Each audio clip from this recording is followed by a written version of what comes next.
दोस्तों, क्या आपने कभी सोचा है कि असली खुशी क्या होती है? क्या सुंदरता सिर्फ चेहरे की होती है या मन की भी? क्या हर वो इंसान जो हमें सुखी दिखाई देता है, वाकई में सुखी होता है? आज हम आपको एक ऐसी कहानी सुनाने जा रहे हैं जो आपके सोचने का तरीका बदल देगी। ये कहानी एक साधारण सी लड़की की है, लेकिन उसकी यात्रा असाधारण है। वह सोचती थी कि दुनिया में सभी सुखी हैं, बस वही अकेली दुखी है। लेकिन जब उसने सच्चाई को जाना, तो उसकी जिंदगी हमेशा के लिए बदल गई।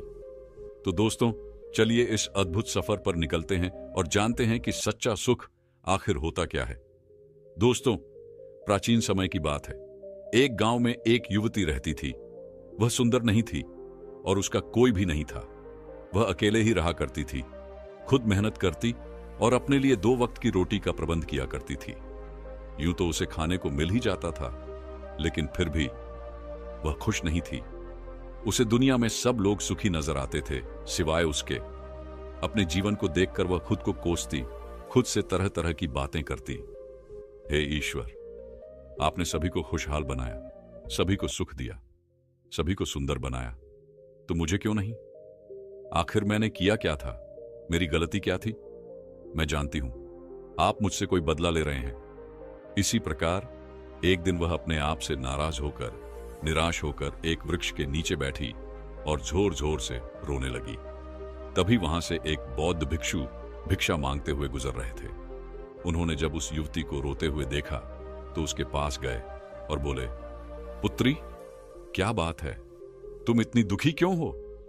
युवती ने आंसू पोंछते हुए कहा, हे गुरुवर, मुझे कोई प्यार नहीं करता, कोई पसंद नहीं करता, क्योंकि मैं काली हूं, मैं सुंदर नहीं हूं।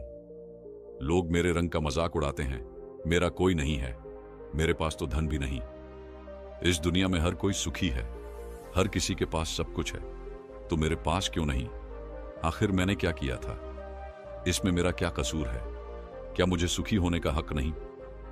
बौद्ध भिक्षु ने उसकी सारी बातें ध्यानपूर्वक सुनी, फिर मुस्कुराए और बोले, पुत्री, अगर तुम मुझे उस व्यक्ति से मिलवा दो जो अपने जीवन में पूरी तरह सुखी है, तो मैं तुम्हें एक ऐसी चीज दूंगा जिससे तुम सुंदर और सुखी दोनों बन जाओगी। यह सुनकर युवती चौंक गई। क्या सचमुच ऐसा हो सकता है गुरुवर? भिक्षु बोले, हां, यह अवश्य हो सकता है। युवती उत्साहित होकर बोली, तो मैं एक ऐसे आदमी को जानती हूं जो बहुत सुखी है। मैं उसे अभी बुलाकर लाती हूं, आप यहीं इंतजार कीजिए। भिक्षु बोले, हां पुत्री, जब तक तुम वापस नहीं लौटती, मैं यहीं तुम्हारा इंतजार करूंगा। इतना सुनते ही युवती वहां से भागी और सीधे अपने मालिक किसान के पास पहुंची। उसने किसान से कहा, मालिक, आप मेरे साथ चलिए, मुझे एक भिक्षु मिले हैं जिन्हें मैं आपसे मिलवाना चाहती हूं। उन्होंने कहा है कि अगर मैं एक सुखी व्यक्ति को उनके पास ले जाऊंगी, तो वे मुझे सुंदर और सुखी दोनों बना देंगे। युवती की बात सुनकर किसान दुखी होकर बोला, मैं तुम्हें कहां से सुखी लगता हूं? युवती चौंक गई। लेकिन मालिक, आपके पास तो सब कुछ है। मालिक, आपके पास तो घर है, अच्छा खाना है, रहने के लिए बढ़िया मकान है, आपका अपना परिवार भी है, और तो और आपके पास धन भी है। फिर आप दुखी कैसे हो सकते हैं? इस पर किसान गहरी सांस लेते हुए बोला, अरे मूर्ख, मेरी फसल अच्छी नहीं हो रही, इसीलिए उसके दाम भी अच्छे नहीं मिल रहे। राजा को लगान भी देनी है। मेरे पास तो अब इतने पैसे भी नहीं बचे कि मैं फिर से अच्छे किस्म के बीज खरीद सकूं। और इस बार बरसात में मेरी सारी की सारी फसल भी खराब हो गई थी। अब तो मेरे हालात और भी ज्यादा खराब हो चुके हैं। ऐसे हालातों में मैं सुखी कैसे रह सकता हूं? जाओ, किसी और को ढूंढ लो जो सच में सुखी हो। यह सुनकर युवती थोड़ी हताश हुई, फिर बोली, मालिक, तो आप ही बताइए, आपके हिसाब से सबसे ज्यादा सुखी कौन है जिसे मैं अपने साथ ले जा सकूं? किसान कुछ देर सोचता रहा, फिर जवाब दिया, मुझे लगता है कि व्यापारी बहुत सुखी हैं। उन्हें ना तो फसल उगाने की चिंता है, ना ही फसलों की देखभाल करनी पड़ती है। उन्हें बस फसल खरीदनी होती है और वह कहीं से भी खरीद सकते हैं। और तो और वे अन्य चीजों का भी व्यापार करते हैं जिनका मौसम से कोई लेना देना नहीं। वे हमसे कहीं ज्यादा धन कमाते हैं और लोग उनका आदर सम्मान भी करते हैं। मुझे तो लगता है कि वही सबसे सुखी है। तुम उन्हीं के पास जाओ। किसान की बात सुनते ही युवती उत्साहित हो गई और तुरंत वहां से भागी और एक व्यापारी के पास जा पहुंची। चलिए, मुझे एक भिक्षु मिले हैं जिन्हें मैं आपसे मिलवाना चाहती हूं। उन्होंने मुझसे कहा है कि अगर मैं एक सुखी व्यक्ति को उनसे मिलवा दूंगी तो वे मुझे एक ऐसी चीज देंगे जिससे मैं सुंदर और सुखी दोनों हो जाऊंगी। परंतु अधिकारी ने युवती की बात सुनते ही हंसकर कहा, तुम्हें किसने कह दिया कि मैं सुखी हूं? अरे, मेरे जैसा दुखी व्यक्ति तो इस दुनिया में और कोई नहीं होगा। तुम्हें नहीं पता, लेकिन हम पर कितना दबाव होता है, हमारे ऊपर कितनी जिम्मेदारियां होती हैं। हमें हर एक आदेश को पूरा करना होता है और वे आदेश भी इतनी आसानी से पूरे नहीं होते। उनके लिए हमें कितनी मुश्किलें उठानी पड़ती हैं, कितनी दिक्कतों का सामना करना पड़ता है। राजा कुछ भी आदेश पारित कर देते हैं और हमें उसे लागू करना होता है। जनता का गुस्सा, तरह तरह की मुश्किलें, सभी परिणाम हमें ही झेलने होते हैं। और तुम्हें लगता है कि मैं सुखी हूं? ऐसा कुछ भी नहीं है। अगर वह भिक्षु सच में तुम्हें सुखी कर सकते हैं तो मुझे भी उनसे मिलवा देना। मैं भी सुखी होना चाहता हूं। मुझे भी अपना जीवन खुशहाली से बिताना है। भला अधिकारी बनकर मुझे क्या मिला? रोज रोज तरह तरह का तनाव। यह सुनकर युवती आश्चर्य से अधिकारी की ओर देखने लगी। मालिक, जहां तक मैं सोचती थी आप सबसे सुखी हैं, लेकिन आप भी सुखी नहीं लग रहे। परंतु आपको क्या लगता है, इस दुनिया में कोई ऐसा व्यक्ति है जो सबसे सुखी हो? क्या आप मुझे बता सकते हैं? मैं आपकी बहुत बहुत आभारी रहूंगी। युवती की मासूमियत और जिज्ञासा देखकर अधिकारी को उस पर दया आ गई। उसने गहरी सांस ली और कहा, देखो, मुझे तो ऐसा लगता है कि इस पूरे राज्य में केवल एक ही व्यक्ति सुखी है और वह है हमारा राजा। मुझे तो केवल वही सुखी लगते हैं। उन्हें किसी की सुननी नहीं होती। वे नियम बनाते हैं, आदेश देते हैं और सुरक्षा कर्मियों से घिरे रहते हैं कि सब उनके सामने झुकते हैं। ना उन्हें धन की कमी है और ना ही जमीन की। राजा मुस्कुराते हुए युवती से कहता है, पुत्री, सुंदरता जो मैंने देखी है वह सिर्फ बाहरी नहीं होती। जो लोग शक्ल से सुंदर होते हैं उनके मन सुंदर नहीं होते। वे तो बस एक मुखौटा लगाए घूमते रहते हैं। वे दूसरों को दिखाते हैं कि मैं कितना सुंदर हूं, लेकिन समय सबकी सुंदरता छीन लेता है। केवल एक ही सुंदरता ऐसी है जो कभी फीकी नहीं पड़ती, और वह है मन की सुंदरता। जिसका मन सुंदर है वह हमेशा ही सुंदर रहता है। यह सुनकर युवती थोड़ी हैरान हुई और फिर राजा से पूछा, हे महाराज, तो आप ही बताइए, आपके हिसाब से इस दुनिया में सबसे सुंदर और सुखी कौन है? राजा मुस्कुराया और धीरे से बोला, पुत्री, मेरे हिसाब से एक गरीब व्यक्ति जो 2 वक्त की रोटी कमा सके वही सबसे सुखी होता है। जो बिना किसी तंत्र, बिना किसी बंधन के किसी भी दिशा में घूम सके, जिसे कुछ भी छिन जाने का भय न हो, जिसे कुछ भी लुट जाने का डर न हो, जिसे रात को चैन की नींद आती हो। अगर मुझसे पूछो तो सबसे ज्यादा सुखी वही होगा। और इस हिसाब से अगर मैं किसी को सबसे सुखी देखता हूं तो वह तुम हो। हां पुत्री, तुम्हारे पास चैन की नींद है, अच्छा मन है, चारों दिशाएं तुम्हारी हैं। न कोई भय है, न कोई साजिश, न कोई षड्यंत्र, बस जीवन है। मेरे हिसाब से तुम ही सबसे सुखी हो। राजा की ये बातें सुनकर युवती कुछ देर सोच में पड़ गई और फिर अचानक उसे एहसास हुआ कि सचमुच वही सबसे सुखी है, वही सबसे सुंदर है। अब उसे खुद पर गर्व होने लगा। पूरा दिन यहां वहां भटकने के बाद चेहरे पर संतुष्टि की मुस्कान लिए, प्रकृति से बातें करते हुए वह आखिरकार उन बौद्ध भिक्षु के पास लौटी। जैसे ही वह पहुंची, उसने भावुक होकर कहा, हे गुरुवर, जब मैं यहां से गई थी तो मुझे लगता था कि मैं सबसे दुखी हूं, सबसे बदसूरत हूं। लेकिन जैसे जैसे मैं लोगों से मिलती गई, मुझे एहसास हुआ कि इस दुनिया में सबसे सुखी तो मैं ही हूं। हां, यह बात और है कि मैं आपके पास कोई सुखी व्यक्ति नहीं ला सकी, क्योंकि मुझे लगता था कि मेरे अलावा सब सुखी हैं। लेकिन हुआ तो उल्टा, यहां तो मेरे अलावा सभी दुखी हैं।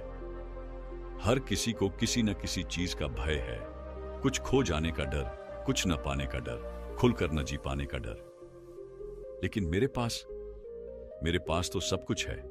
मैं खुशी से झूम सकती हूं, गा सकती हूं, जहां मन करे वहां जा सकती हूं, और 2 वक्त की रोटी कमाने के लिए मेरे पास ये हाथ पैर भी हैं। मुझे किसी चीज का कोई गम नहीं। मेरे पास ऐसा कुछ भी नहीं जिसके खोने का भय मुझे सताए।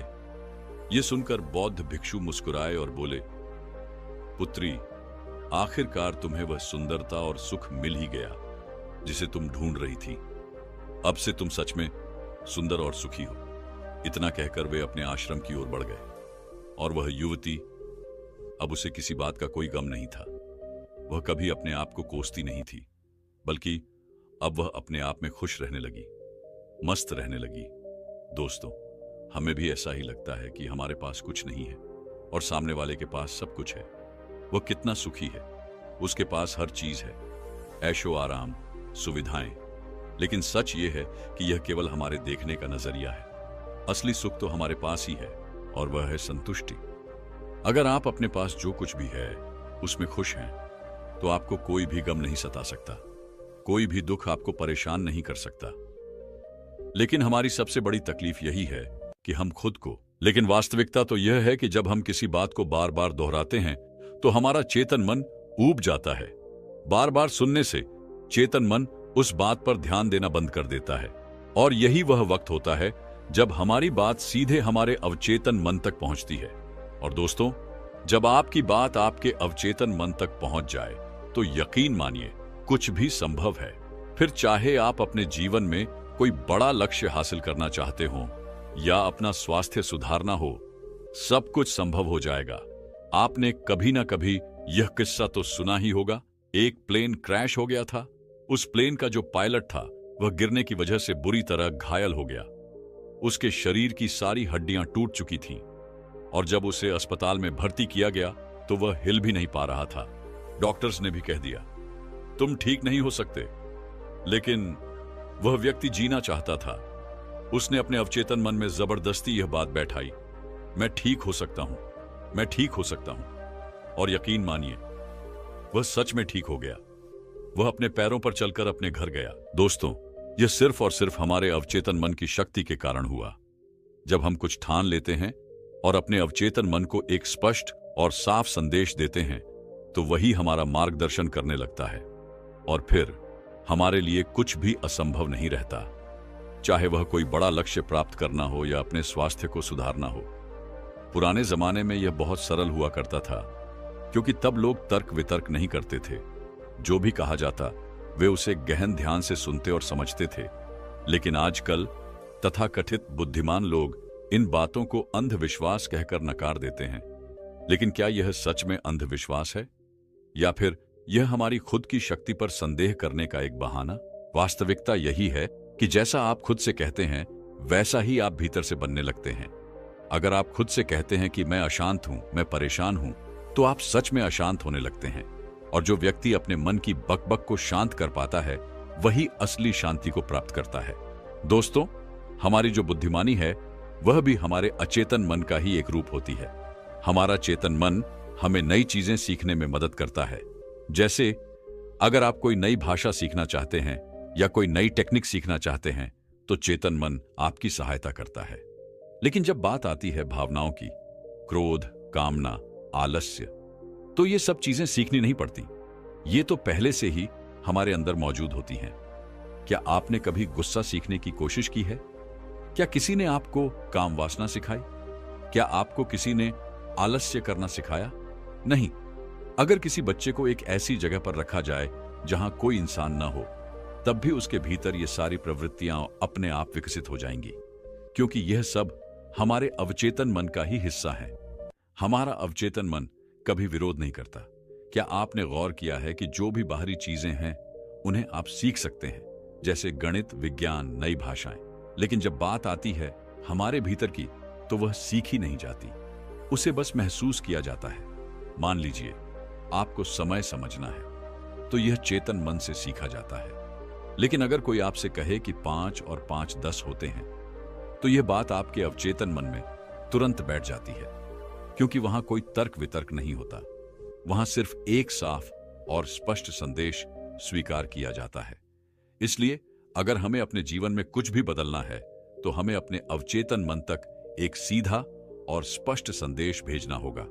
और यह तभी संभव है जब हम पूरी श्रद्धा और विश्वास के साथ उसे दोहराएं। अपने आप से हमेशा सकारात्मक बातें करें, जो शब्द आप खुद से कहते हैं वही आपके जीवन की दिशा तय करते हैं।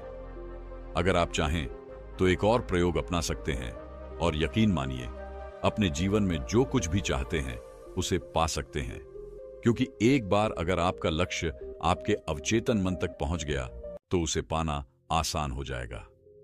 फिर चाहे वह कितना भी बड़ा क्यों ना हो, चाहे वह कितना भी कठिन क्यों ना हो, आप उसे हासिल कर ही लेंगे। आप उसमें कामयाबी पा ही लेंगे। इतना कहकर वह गुरुवर शांत हो गए और वह शिष्य भी यह समझ चुका था कि आखिर हमारे चेतन मन और अवचेतन मन में क्या अंतर है और किस प्रकार हम अपने लक्ष्यों को प्राप्त कर सकते हैं। नमो बुद्धाय।